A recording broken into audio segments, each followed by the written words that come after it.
Hello guys, c'est déjà la 5e journée, j'en reviens pas. Donc, re-bienvenue sur mon challenge de 30 jours pour devenir un employeur de rêve qui va garder tous ses employés. Aujourd'hui, on va parler du plan d'amélioration de performance. Donc, c'est quoi ça? C'est quoi ça mange en hiver? Bien, ça, dans le fond, c'est quand tu as un employé qui fait pas l'affaire. Donc, c'est un peu plate. En fait, mes deux prochaines vidéos vont être un peu plates pour ça, là. Mais c'est quand que tu as fait un embauche, puis que malheureusement, le candidat, il arrive pas, dans le fond, ton employé, il arrive pas à atteindre ses objectifs. Donc, on va mettre, dans le fond, c'est avant de le renvoyer, là, on va mettre un plan d'amélioration des performances en place pour justement essayer de recorriger le tir. Donc, premièrement, on va lui parler. C'est vraiment clair. Donc, on va lui demander si c'est quelque chose dans sa vie personnelle, s'il se passe quelque chose, c'est quoi les outils qu'il a besoin. C'est peut-être qu'il n'a pas été assez bien encadré.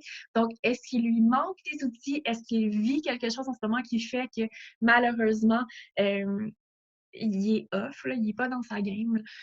Donc, on va venir regarder toutes ces affaires-là avec lui et puis voir comment est-ce qu'on peut l'aider. Donc, quand on va faire un plan de performance, c'est vraiment important de se rappeler qu'on veut que ce soit réalisable. Donc, on ne cherche pas une excuse pour le mettre dehors. Notre but, ça coûte cher embaucher des gens. Là. On l'a choisi, ce candidat-là. Là.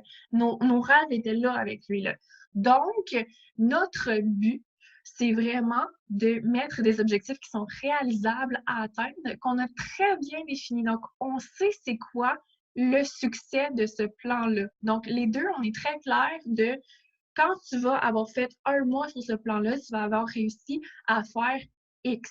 Concrètement, c'est ça notre version du succès. Donc, on ne veut pas mettre quelque chose qui est complètement irréaliste, que la personne ne réussira pas du tout à atteindre, puis utiliser ça comme objectif pour juste le mettre à la porte. Là. Rendu là, si tu es pour avoir cette attitude-là, fais juste le mettre dehors. Mais si tu veux vraiment prendre ça au sérieux, donc on va mettre des objectifs qui sont réalisables et actionnables. Donc, c'est un outil qui peut être vraiment intéressant pour augmenter la performance d'un employé qui fait pas tout à fait l'affaire pour le moment.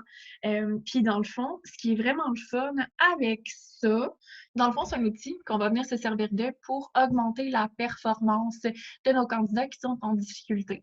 C'est vraiment simple. Ce qui est vraiment important, c'est que quand quelqu'un passe avec succès puis qu'il va de l'avant, il torche ton test, puis dans le fond, ça se rétablit. C'est vraiment pas de lui tenir ça, dans le fond, comme menace et dire ah, c'est bon maintenant, mais de toujours lui laisser le suspendre au-dessus de la tête. Là, si on a décidé, c'est comme des excuses. Si la personne s'est excusée puis te dit j'accepte les excuses, accepte les excuses puis move on. Donc, si la personne elle a passé son plan de performance haut la main, plan d'amélioration de performance, son PAP.